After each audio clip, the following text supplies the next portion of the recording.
बिना उनके नाम के, बिना उनके चरणों के ब्रह्मबोध होना संभव है, क्योंकि सोई जाने जहि देहु जनाई। आत्मस्वरूप प्रभु जब अपना अनुभव करा देते तभी जानता है। अपने लोग वृंदावनवासी प्रिया प्रीतम के उपासी है। पूर्ण अनन्य होना भक्ति के, कोई अन्य मिलावट नहीं, संपूर्ण ज्ञान आपको हो जाएगा। वो दिव्य वैराग्य होगा जहां कोई भी भोग आपको कभी परास्त नहीं कर सकता।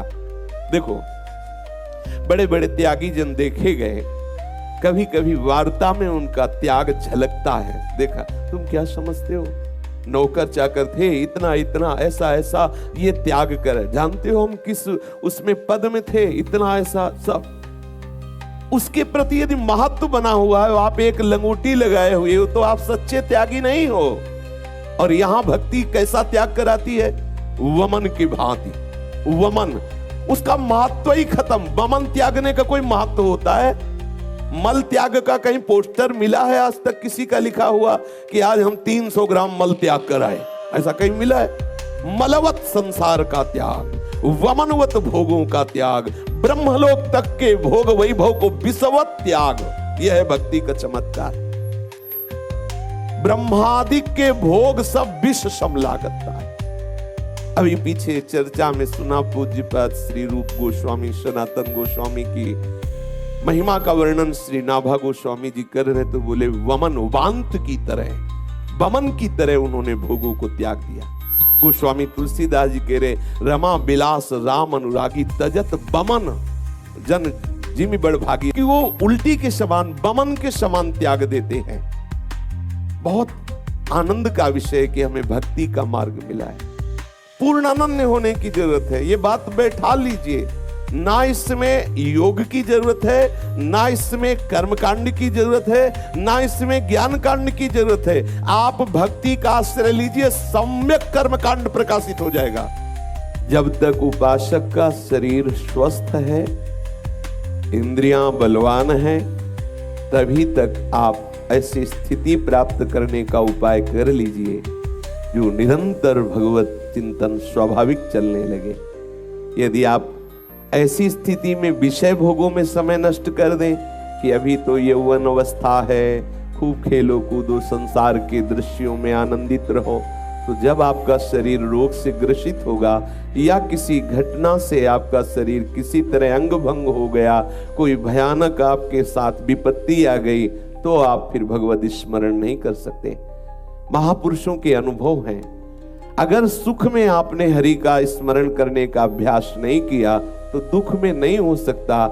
जब आप देखो इस उपासना पद्धति में लगे हुए हैं, तो थोड़े थोड़े सी प्रतिकूलता हमारे चिंतन को खींच लेती है, तो जो भयंकर प्रतिकूलता आ जाए, कहाँ भजन रहेगा अपने लोगों में। फिर जो एकदम भक्ति रहित है, उनकी दुर्दशा का क्या चिंतन किया जा सकता है कि वो किस कोटि के दुखी होंगे।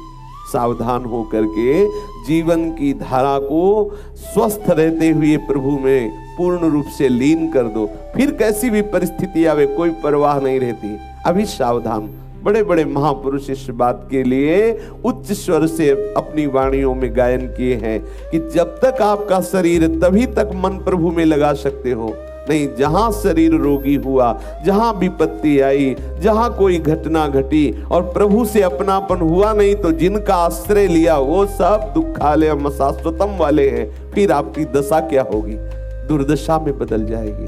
आप सदैव जलते रहेंगे, क्लेशित रहेंगे, आपका रोना मिट नहीं सकता, अंदर आप सदैव ताप से तापित रहेंगे। सावधान, ये मनुष्य जन्म केवल उस ताप से मुक्त होकर महाआनंद में डूबने के लिए है। ये जितने भोग विलास हैं, ये प्रारब्ध के अनुसार अन मांगे आगे आवेगो जीव पल लागे पल को। श्री स्वामी हरिदास जी महाराज कह रहे हैं, केवल आपका कर्तव्य है हरि भज हरि भज, छाण न मान नर्तन को, मति बंछे रे मति बंछे तिल तिल धन को, अन मांगे आगे आवे गो जीव पल लागे पल को, कहे हरिदास मीच जीव आवे त्यो धन है आपन को, हरि भज रे छाण न मान नर्तन को। इस मनुष्य शरीर को प्रभु ने केवल भगवत आनंद प्राप्ति के लिए दिया है, और विषय तो अपने आप आ जाएंगे, आप चिंता मत करो। वो कह रहे हैं योगक्षेमम वहाम्य हम, आप उचित कर्तव्य कर्म करते हुए जिसमें भगवत विस्मरण ना हो, आप केवल अपनी भगवत यात्रा पूर्ण करने का चिंतन करो। वो योगक्षेमम बहाम्यम अखिल लोकों का विश्वंभर ठाकुर आपकी अपने आप व्यवस्था करता रहेगा। सच्ची मानिए, ये सारी सृष्टि उसके संकल्प से चल रही है, आपका भी शरीर उसी के संकल्प से चल रहा है। लेकिन आप अहंकार से युक्त हो गए तो त्रिगुण से प्रेरित होकर शुभ अशुभ कर्मों के धारा में पड़ गए, बार बार जन्म, बार बार मरण। यदि आप अपने अहम को प्रभु के चरणों में समर्पित कर दे तो यंत्र की भांति चेष्टा होती रहेगी और आप उस कर्ता भाव के ना होने के कारण भोक्ता नहीं बनेंगे, आप जीवन मुक्त हो जाएंगे। हरिराम व्यास जी कह रहे, जब सुख में तुमने हरि सुमिरन नहीं किया तो दुख में क्या तुम भजन कर सकते हो, क्या तुम भगवत स्मरण कर सकते हो। उपासक को चाहिए कि सुख में ऐसी वृत्ति बना ले प्रभु के चिंतन की कि भारी से भारी दुख आने पर भी प्रभु का विस्मरण ना हो। जिस उपासक का सतत स्मरण चलने लगता है तो फिर हरि उसका भजन करने लगते हैं। भरत सरिस को राम सनेही, जग जप राम राम जप जेही। अगर भरत जी राम राम जप रहे तो राम जी भी जप रहे, भरत भरत श्री भरत श्री भरत। ये था माम प्रपद्यन्ते दास्तते भजाम्यहम्। जब आप अपने को पूर्ण रूप से प्रभु के चरणों में समर्पित कर दिया तो प्रभु अपने आप को आपको दे दिया। ऐसा कोई दानी नहीं है, इसीलिए अति उदार करुणा वरुणालय हमारे प्रभु हैं। अपने आप का दान कर देते, अपने आप को दे देते। तुम उनके सेवक बन जाओ तो कहते मैं तुम्हारा सेवक हूं, हूं भक्तन को दास, भगत मेरे मुकुट मणि। ऐसी स्थिति बना लो कि भारी से भारी विपत्ति में भी प्रभु का कभी विस्मरण ना हो। जो दुख सुख में प्रभु को कभी छोड़ता नहीं, कभी विस्मरण नहीं करता, तो प्रभु उसको कभी नहीं छोड़ते। और जब प्रभु हमारे हृदय में आ गए तो कौन सा दुख सुख स्पर्श कर पावेगा, क्योंकि आनंद समुद्र प्रभु है। जैसे क्षीर समुद्र में 2-4 ट्रक खटाई डाल दो तो फटने वाला थोड़ी है। 2-4 ट्रक और एक ड्रम में एक बूंद खटाई डाल दो तो फट जाएगा। प्रभु आनंद समुद्र है। आनंद समुद्र हृदय में आ गया तो पूरा विश्व खिलाफ हो जाए और सब प्रतिकूलता, निंदा, दुख एक साथ टूट पड़े तो भी उस भक्त के हृदय में तनिक भी क्षोभ नहीं होगा। शास्त्रों में वर्णन आता है, महाप्रलयंकारी स्थिति में भी भक्त प्रसन्न रहता है। क्यों? क्योंकि हृदय में आनंद समुद्र। जैसे क्षीर समुद्र में कितनी भी खटाई डाल दो फटने वाला नहीं, ऐसे ही आनंद समुद्र कितना भी दुख आ जाए वहां कुछ बिगड़ने वाला नहीं। पर स्मरण के द्वारा आनंद समुद्र प्रभु को हृदय में विराजमान करो, जागृत करो। वो पर्दा लगाए हुए सुप्त अवस्था में है, थोड़ा नाम कीर्तन भगवत भक्ति करके पर्दा हटाओ और देखो जहां प्रभु प्रकाशित हुए आनंद ही आनंद। बिना उनके प्रकाशित हुए आप दुख सुख के इस थपेड़े से नहीं बच सकते। ये दुख सुख हमारे मन को ऐसे बांधे हुए है, जरा सी प्रतिकूलता में हम खिन्न हो जाते हैं, भगवत स्मरण छूट जाता है। क्या हमारी भक्ति अभी रंग लाई है? हरिराम व्यास जी कह रहे हैं, दुख सुख जब लगी भक्ति न तब लगी, यह भागवत बतावे। शास्त्र ऐसा कहते हैं, जब तक दुख सुख का प्रभाव तुम्हारे मन में पड़ रहा है विशुद्ध भक्ति नहीं है। विशुद्ध भक्ति का प्रभाव है कि कोई भी सुख दुख का वेग आपके हृदय को छू नहीं पाएगा। अध्यात्म नित्या विनिवृत्त कामा द्वंद्व विमुक्ता सुख दुख संगई। सुख दुख का कोई प्रभाव उसके हृदय में नहीं पड़ेगा। देखो अपने लोगों की स्थिति क्या ऐसी भक्ति में है कि हमें सम्मान प्रिय न लगे, अपमान अप्रिय न लगे, कोई भी अनुकूल परिस्थिति में हर्ष ना हो, प्रतिकूल परिस्थिति में शोक ना हो, ना कुछ सुखद रह गया है ना कुछ दुखद रह गया है, सदैव आनंद ही आनंद। सदा भक्तों के हृदय में आनंद रहता है। क्या अपने हृदय में ऐसी स्थिति है? नहीं है तो बेचैन हो जाइए। ऐसी स्थिति प्राप्त करने के लिए और उसका उपाय है संतों का संग करके निरंतर भगवत स्मृति जागृत करना। एकमात्र भगवत स्मृति जागृत, सब कुछ हो जाएगा। तुम्हें अन्य चिंता बिल्कुल नहीं करनी। इसीलिए आज के सत्संग में सबसे पहले वर्णन हुआ, सबला भक्ति का आश्रय लिए हो।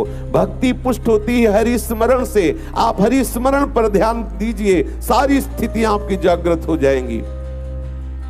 एक जगह पढ़ा कि जितने सुदर्शन, जय विजय, नंद सुनंद आदि ये दिव्य सर्व सामर्थ्यशाली भगवत पार्षद हैं, जिसके मुख से निरंतर नाम चलता रहता है, ये सदैव उसके अंग में विराजमान रहते हैं। जितने भगवत पार्षद है उस नाम जापक के अंग में विराजमान रहते हैं। जितनी दिव्य शक्तियां हैं सब उसकी सुरक्षा में रहती हैं, जो हरि का सदैव नाम स्मरण करता रहता है। भक्ति की परिपक्वता दिखाने के लिए, जगत में अपने भक्त की महिमा प्रकाशित करने के लिए प्रभु कोई लीला करे, वो बात अलग है। नहीं, जिसके मुख में नाम चलता है, बड़ा आनंद मिला इस बात पढ़ करके कि जितने भी भगवत पार्षद है वो सब उसके अंग में विराजमान। इसीलिए भक्तों को दिव्य चिदानंद शरीर वाला कहा जाता है। दिव्य शब्द भगवत पार्षद उसके शरीर में प्रकाशित हो जाते हैं। दिव्य शक्तियां उसकी रक्षा में रहती है, जो सदैव भगवत स्मरण परायण रहता है। सब वैभव ज्ञान का, वैराग्य का उसके हृदय में जागृत हो जाता। आप केवल एक बात पकड़िए, हमें सबला भक्ति का प्रकाश अपने हृदय में करना है। महाबलशाली भक्ति जिसके अधीन प्रभु है।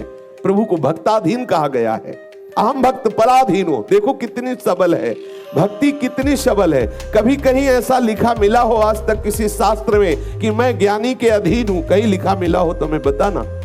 जो बोध संपन्न, आत्म संपन्न, आत्म भाव को प्राप्त हुए ज्ञानी जन है, उनको प्रभु ने अपनी आत्मा कहा है। इतना प्रिय है आत्मस्वरूप, लेकिन अधीन नहीं कहा। और भक्तों को प्रभु ने क्या कहा? अहम भक्त पराधीन हो, मैं भक्तों के अधीन हूं। क्योंकि सबला भक्ति प्रभु को अधीन कर। जब प्रभु अधीन हो गए तो कौन सा सूत्र, कौन सी ऐसी देवी संपदा, कौन से ऐसे सद्गुण, कौन से ऐसी दिव्य शक्तियां हैं जो भक्त के अधीन ना हो। और भक्ति पुष्ट होती है अखंड स्मृति से। अखंड स्मृति, हम अखंड स्मृति नहीं कर पा रहे, इसलिए उसको हम अभ्यास में बांट देते हैं। इतनी देर नाम कीर्तन, इतनी देर अमुक अमुक, ऐसे करके पूरे समय को ऐसी नियमावली में बांध देते हैं जहां एक क्षण भी हमें प्रभु के विलग कोई ऐसी क्रिया, कोई ऐसे बोलना, कोई ऐसी चेष्टा, कोई ऐसा चिंतन न रह जाए। तभी भक्ति का प्रादुर्भाव होता है। कोई भी सुख दुख विचलित नहीं कर सकता, क्योंकि है ही नहीं। स्वाप्निक सुख दुख की सत्ता नहीं है। इसे जो हम सत्य माने हुए हैं, ये हमारे ऊपर प्रभाव डाल रहा है। जिस दिन ऐसा मान लोगे कि इसकी सत्ता ही नहीं, प्रभाव बिल्कुल नहीं होगा। सच्ची मानिए, जब हम किसी वस्तु को सत्य मानकर उसको उठाते हैं तो सुख होता है। जब मान लेते हैं झूठी है, ये व्यर्थ है, ये नकली है, उसी समय छोड़ देते हैं। ये सारा संसार नकली है जिसे हम सुख मानकर भोग रहे हैं। अनंत जन्म हो गए भोगते भोगते, अगर असली होता तो स्वाद मिल जाता। आज तक कोई अनुभव नहीं, वही बस भोगने की लालसा, बार बार भोगने की। कब तक भोगते रहेंगे? प्रहलाद जी कह रहे हैं, चबाए हुए को चबा रहे हैं, भोगे हुए को भोग रहे हैं, पीसे हुए को पीस रहे हैं। महाराज, आपकी कृपा के बिना कैसी दुर्दशा जीव की है। सावधान हो जाइए। दुख सुख का ये अनुभव करने वाला मन जब तक सावई मनः कृष्ण पदारविंदयो, तब तक बचत होने वाली नहीं। इस संसार चक्र के पिसने से हम बच नहीं सकते। हमारा मन तदाकार हो जाए, सच्ची बात मान लीजिए। और बहुत सरस है भक्ति, ज्यादा प्रयास करने की आवश्यकता नहीं है, क्योंकि इसमें प्रभु का सहयोग होता है। इसमें प्रभु कृपा करके वैष्णव स्वरूप से, संत स्वरूप से, गुरुदेव स्वरूप से हाथ पकड़ लेते हैं। तेसा महम समुद्धरता मृत्यु संसार सागरात। और ज्ञान में स्वयं चलना होता है। अगर चूक गए तो गिरे। ज्ञान का पंथ कृपान के धारा, परत खगेश लगे नहीं बारा। और यहाँ करो सदा तिनके रखवारी, जिम बालक राखे महतारी। भागवत में एकादशी स्कंद में योगेश्वर जन कह रहे हैं, आंख मूंद के दौड़े तो भी नहीं गिरेगा, क्यों? हरि पकड़े रहते हैं। आंख मूंद के दौड़ने पर भी भ्रष्ट होने के चांस नहीं। और भागवत में ही ब्रह्मा जी कह रहे हैं, मैंने देखा है बड़ी बड़ी ऊंची स्थितियों को प्राप्त को भ्रष्ट होते हुए। ब्रह्मा जी कह रहे हैं, ब्रह्म स्तुति में कह रहे, मैंने देखा है उनको जो अपने ज्ञान के अभिमान में उनको गिरते हुए देखा है। इसलिए प्रभु की भक्ति का आश्रय, भक्ति का स्वरूप है निरंतर सुमिरन। हरिराम ब्यास जी कह रहे, दुख सुख जब लगी भक्ति न तब लगी, यह भागवत बतावे। जब तक दुख सुख के तुम भोक्ता बने हुए हो, तब तक तुम्हारे हृदय में विशुद्ध भक्ति जागृत नहीं हुई। विशुद्ध भक्ति जागृत हो जाएगी तो दुख सुख का कोई भी प्रभाव आपके हृदय में नहीं पड़ेगा। एक भक्त के चरित्र को पढ़ा, वो अपने जब संख्या में बैठे हुए थे। कुछ भक्तों के नियम होते हैं, ठाकुर की इतनी दंडवत करनी है, ठाकुर का इतना नाम जप करना है, इतनी परिक्रमा करनी है, इतना पाठ सुनाना है, वो एक नियम होता है। तो जब नियम में बैठे हुए थे, एक ही पुत्र था, सूचना मिली कि पुत्र पधार गया है। तो उनका पदार्थ तो गया ही है, अब हम जप में हैं, पूरा जप हो जाए तब कोई फर्क नहीं। जब पूरा जप हुआ, आराम से उठे, नाम कीर्तन करते हुए अंतिम संस्कार किया। लोगों ने कहा कि आपको रोना नहीं आ रहा। बोले क्यों रोना आवे? रोना तब आता है जब अपनी कोई वस्तु जाए। अरे वो प्रभु का था, प्रभु जितने समय के लिए सेवा के लिए भेजे थे उतने समय के लिए आया, फिर गया प्रभु के पास। हमें क्यों रोना? वो हमारा होता तो रोते, वो तो प्रभु का है।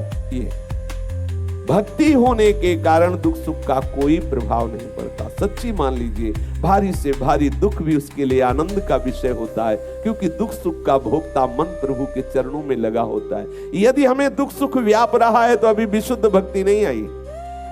ये हृदय में देख लीजिए। अगर हमें अनुकूलता प्रतिकूलता व्याप रही है, मान सम्मान व्याप रहा है, निंदा स्तुति व्याप रही, तो अभी भक्ति नहीं आई। विशुद्ध भक्ति का स्वरूप यही है। दुख सुख का, मान अपमान का, निंदा स्तुति का प्रभाव नहीं पड़ता। सेवक जी ने कहा, शत्रु मित्र सम जानी, मान मान अपमान सम, दुख सुख लाभ न हानि, यह जो कृपा हरिवंश की। आचार्य कृपा, गुरु कृपा, इष्ट कृपा का ऐसा प्रकाश हृदय में, उपासक के हृदय में, वो प्रकाश भक्ति ही है। जहां ना कोई शत्रु है, न मित्र है, न मान है, न अपमान है, न दुख है, न सुख है, न लाभ है, न हानि है। सोचो कितना आनंद का विषय है। जहां न लाभ है, न हानि है, न मान है, न अपमान है, न सुख है, न दुख है, न हर्ष है, न शोक है, न जन्म है, न मृत्यु है। ऐसा इस शरीर में रहते हुए ऐसा वो विदेह हो जाता है। जीवित इस शरीर में रहते हुए वो जीवन मुक्त हो जाता है। भक्त को ये परवाह नहीं होती कि मरने के बाद भगवान मिलेंगे, मरने के बाद कोई परम पद मिलेगा। जीते जी वो परम पद में है, जीते जी वो जीवन मुक्त है। आपका सतत स्मरण चलने लगे, फिर आप देखना आपको कैसा अनुभव होता है। मृत्यु खिलौना लगने लगेगी, कोई भी दुख आपको परास्त नहीं कर पाएगा। तब तक आप सहते हुए आगे बढ़ो। जो भी परिस्थिति आ रही, बार बार नाम स्मरण, सतत स्मरण हमारा खास बात है, हमारा प्रधान साधन है। सतत स्मरण, सतत स्मरण। किसी भी स्थिति में एक क्षण के लिए भी, देवर्षि नारद जी कहते, आधा क्षण भी नाम न छूटना चाहिए, भगवत स्मरण न छूटना चाहिए। तब आप ऐसी स्थिति को प्राप्त होंगे जहां कोई दुख सुख आपको हिला नहीं सकता। दुख सुख झूठो संतत साचो, हरि हरि जन मुहि भावे, सुख दुख छूटे सुख सनकादिक, नारद हरि गुण गावे। श्री हरिराम व्यास जी कह रहे, ये दुख सुख झूठा है। जैसे स्वप्न का दुख सुख, जब जगे तो दोनों झूठे थे। जैसे स्वप्न में कोई मित्र बना, कोई शत्रु बना, लेकिन जगे तो हम अकेले थे, कोई नहीं था। ऐसे ही ये जागृत अवस्था में जो आप देख रहे हो, ये मोह निद्रा में तुम अनेक प्रकार के संकल्प रूपी स्वप्न देख रहे हो। मोह निशा सब सोवरिहारा, देखे स्वप्न अनेक प्रकारा। यही जग जामिन जागे जोगी, परमार्थी प्रपंच भी होगी। ये जैसी हरिवंश प्रपंच विषय रस मोह के, ये मोह के कारण संसार में सुख दुख का अनुभव हो रहा है। अज्ञान अविद्या, मोह गए बिनु राम पद होई न दृढ़ अनुराग। जब तक ये मोह नहीं जाएगा तब तक विशुद्ध भक्ति नहीं। विशुद्ध भक्ति तो कोई मोह नहीं, अर्थात कोई भी राग नहीं, कोई भी द्वेष नहीं, कोई भी प्रियता नहीं, कोई अप्रियता नहीं, कोई सुख नहीं, कोई दुख नहीं, केवल प्रीतम ही प्रीतम। कितना आनंद का विषय।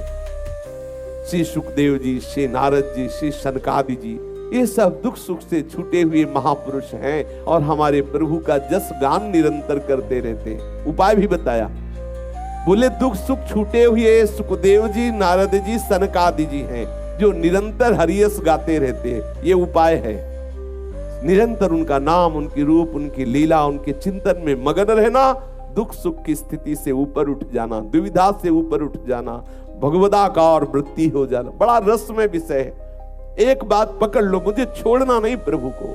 चाहे लीला गायन करके, नाम जप कर, ठाकुर सेवा करके, नाम कीर्तन करके, संत समागम कर, हर समय उनसे जुड़े रहना है। अगर प्रभु से जुड़े रहे तो संसार से राग खत्म होते ही आपके अंदर भूमिकाएं बढ़ने लगेंगी। वो भूमिका स्वयं की समझ में आती है।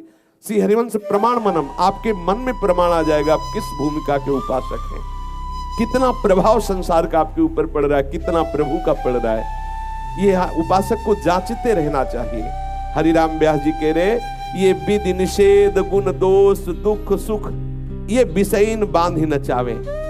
ये विषयी पुरुषों को नचाते हैं, भक्तों को नहीं नचाते। ये दुख सुख विधि निषेध गुण अवगुण ये विषयी पुरुष संसारिक पुरुषों का विषय है। ये भक्तों का विषय तो भगवान नाम रूप लीला धाम में वो मगन रहते हैं। सुख दुख गए जो सुख उपजत है, तापे श्याम बंधावे। जो सुख दुख के ऊपर सुख है, जिस सुख में दुख का लवलेश भी नहीं है, ये सांसारिक सुख दुख नहीं, वो भगवदानंद जो नाम जपने से सुख मिल रहा है, जो लीला गायन से लीला श्रवण से लीला चिंतन से ठाकुर सेवा से संत समागम से जो सुख मिल रहा है, उस सुख से श्याम सुंदर को बांधा जाता है। कह रहे दुख सुख गए जो सुख उपजत है, तापे श्याम बंधाए। वो आनंद स्वरूप प्रभु ही आते हैं, वो सुख स्वरूप प्रभु ही आते हैं। हरिवंशी हरिदासी सेवत व्यास तहां बन पावे। हरिराम व्यास जी कह रहे हैं, हरिवंशी और हरिदासी का सेवन करने से हमें श्री वृंदावन का वैभव प्राप्त हुआ, वृंदावन का प्रेम रस अनुभव में आया। हमारे हृदय में जो भक्ति रस नहीं बढ़ पा रहा, उसका कारण है शरीर राग। हम शरीर सुख को ही सब कुछ माने हुए, अगर थोड़ी भक्ति भी बनती तो हम प्रभु से यही प्रार्थना करते हैं कि प्रभु ऐसी परिस्थिति कर दो, कभी बुखार ना आवे, कभी कोई रोग ना हो, कभी कोई अपमान न करे, कभी कोई निंदा न करे, कभी कोई हमारा विरोधी ना बचे, जो विरोधी है वो सब मर जाए, सब नष्ट हो जाए। ऐसी अंदर भावना जागृत होती, विरोधी ना हो। और ये नहीं सोचते कि प्रभु ऐसी कृपा कर दो कि जहां से विरोध हो रहा है वो नष्ट हो जाए।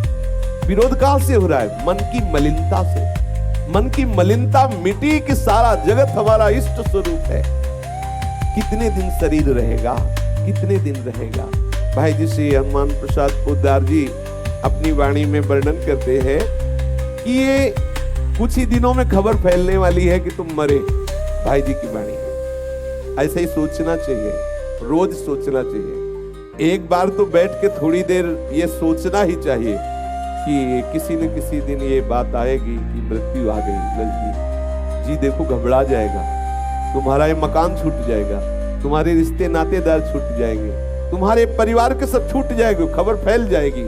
आज ही फैलाओ पहले मन में ये बात फैलाओ, ये तुम मरे, आज नहीं तो कल मरे। और यहाँ क्या फैलाया जाता है? अरे मौज लो, जब मरना है तब मरना। नहीं नहीं, ऐसा नहीं, जब मरना नहीं, पता नहीं किस क्षण मरना है, इसलिए हर समय तैयार रहना है। ये उपासक और संसारी पुरुष में अंतर है। संसारी पुरुष का है कि एक दिन तो जब मरना ही है तो काहे ना मौज ले लो, कल वो ये सोचेगा। और उपासक क्या सोचता है? एक दिन जब जाना ही है तो सावधान होकर के चलो, भगवत स्मरण परायण चलो, अपने जीवन को सार्थक कर लो।